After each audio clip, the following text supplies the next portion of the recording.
Elhamdülillah, elhamdülillah, thumma elhamdülillah.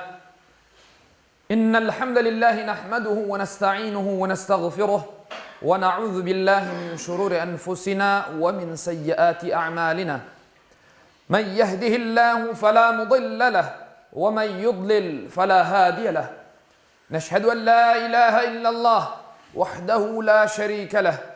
ونشهد أن سيدنا وسندنا ومولانا محمدا عبده وحبيبه ورسوله أما بعد فيا عباد الله أوصيكم بتقوى الله وطاعته إن الله مع الذين اتقوا والذين هم محسنون قال الله تعالى في محكم كتابه الكريم بسم الله الرحمن الرحيم سبحان الذي أسرى بعبده ليلا من المسجد الحرام إلى المسجد الأقصى الذي باركنا حوله لنريه من آياتنا إنه هو السميع البصير صدق الله العظيم.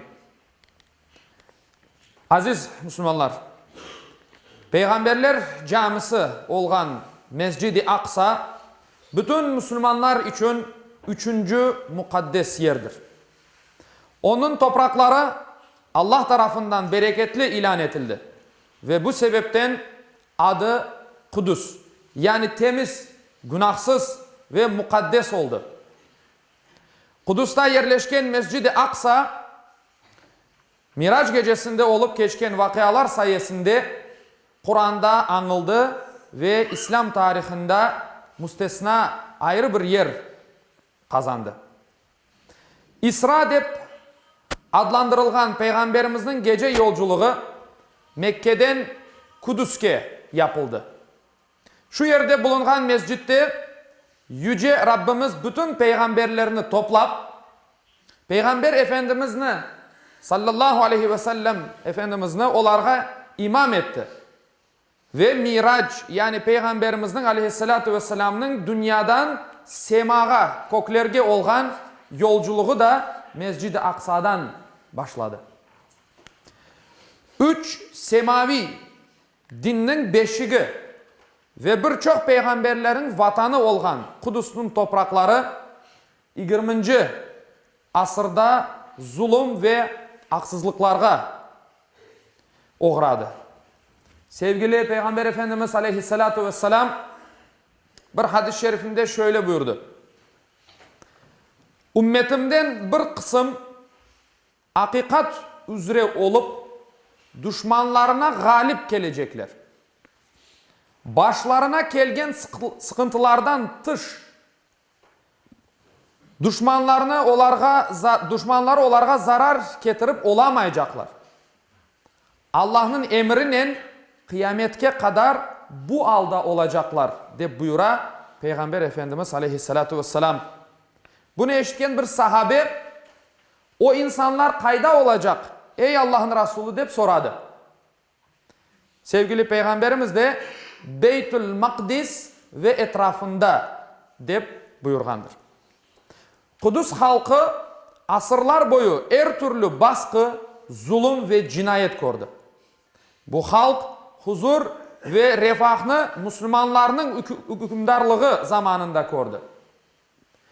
Reşit halifelerden Hazreti Ömer radıyallahu anh Kudüs'ünü fethetkenden son Emevi, Abbasi, Eyyubi, Memlük ve Osmanlı devirlerinde o yerde yaşayan bütün milletler ve dinler barış içinde yaşadı ve adalet ile idare edildi.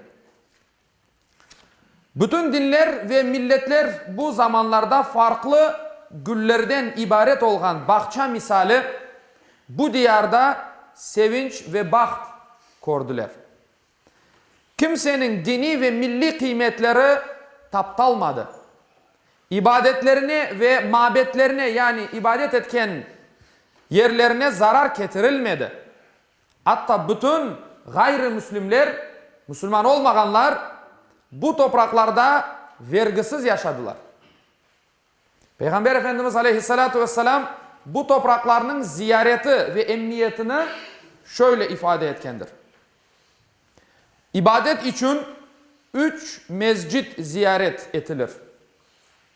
Mescid-i Haram, Mescid-i Nebevi ve Mescid-i Aksa. Gene de Peygamber Efendimiz'den şöyle haber etildi. Ebu Derda radıyallahu anh. Mescid-i Haram'da kılıngan namazın sevabı 100 bindir. Benim camimde, Mescid-i Nebevi'de kılıngan namazın sevabı 1 bindir. Mescid-i Aksa'da kılıngan namazın sevabı da 500'dür. Dep buyura Peygamber Efendimiz aleyhissalatu vesselam. Aziz kardeşlerim, hürmetli dindaşlar. Müslümanların birinci kıblası ve Mescid-i Haram'dan son dünyada kurulgan ikinci mescid olgan Mescid-i Aksa, Müslümanlar başta olmak üzere farklı din mensuplarının da akları görmemezlikten kelini. Kudüs'ta yaşayan Müslüman kardeşlerimizin ak ve hukukuna riayet etilmeyi, her gün birçok günahsız insanların ve kabahatsiz balaçıklarının kanları aktılar. İnsanlıktan dış davranışlar, hiçbir medeniyetinin kabul etmeyecek yaşam şartları ve baskı yapıla. Adaletsizlik, kan, nefret, fitne ve zulüm sanki tarihinin karanlık sayfelerinin hapsinden kurtulup gene hükümdarlığını sürdürmege istey. Rabbim bu mukaddes topraklarda gene ak ve adaletinin, sevgi ve hürmetinin, refahının ve selametinin hakim olmasını nasip eylesin inşallah. Allah-u Teala Müslüman ümmetini, İslam ümmetini korçalasın ve şeytanlaşmış insanlarga kaldırmasın. Allah-u Teala bizlerge birlik, beraberlik nasip eylesin ve düşmanın elinde oyuncak olmaktan bizlerini korçalasın. Ve ahiru da'vana anilhamdülillahi rabbil alemin. Ela inne ahsanel kelam ve ablagan nizam. Kelamullahil melikil azizil allam. Kema kâle Allahu tebareke ve teâlâ fil kelam. Ve izâ kuri'el Kur'anu fastami'û leh. Ve ansitû leallekum turhamun. Bismillahirrahmanirrahim. İnned dîne indallâhil islam. Sadakallahul azim.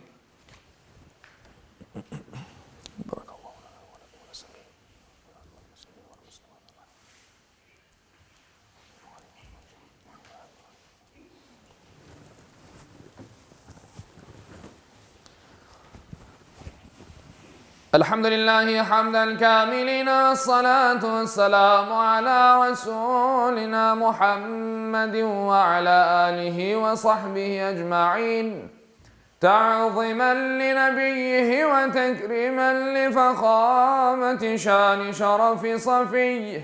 فقال عز وجل من قائل مخبرا وآمرا إن الله وملائكته يصلون على النبي يا أيها الذين آمنوا صلوا عليه وسلموا تسليما اللهم صل على محمد وعلى آل محمد كما صليت على إبراهيم وعلى آل إبراهيم إنك حميد مجيد اللهم بارك على محمد وعلى آل محمد كما باركت على إبراهيم وعلى آل إبراهيم إنك حميد مجيد اللهم وارض عن الأربعة الخلفاء سيدنا أبي بكر وعمر وعثمان وعلي ذوي الصدق والوفاء وعن الأنصار والمهاجرين والتابعين إلى يوم الجزاء وعن كافة المؤمنين والمؤمنات والمسلمين والمسلمات الأحياء منهم والأموات بفضلك ورحمتك إنك سميع قريب مجيب الدعوات عباد الله إن الله يأمر بالعدل والإحسان وإيتاء ذي القربى وينهى عن الفحشاء والمنكر والبغي يعظكم لعلكم تذكرون ولذكر الله أكبر Vallahu ya'lemu ma tasna'un. Okuğanım ayette Yüce Allah buyura ki, şüphesiz Allah adaletini, yaxşılık yapmakını ve soy sopka yardım etmekini emir eter. Edepsizlik, fenalık, isyan etip zulüm işlemekini de yasaklar. Tuşunup uymanız için sizlerge nasihat verir. Cumanız hayırlı ve mübarek olsun.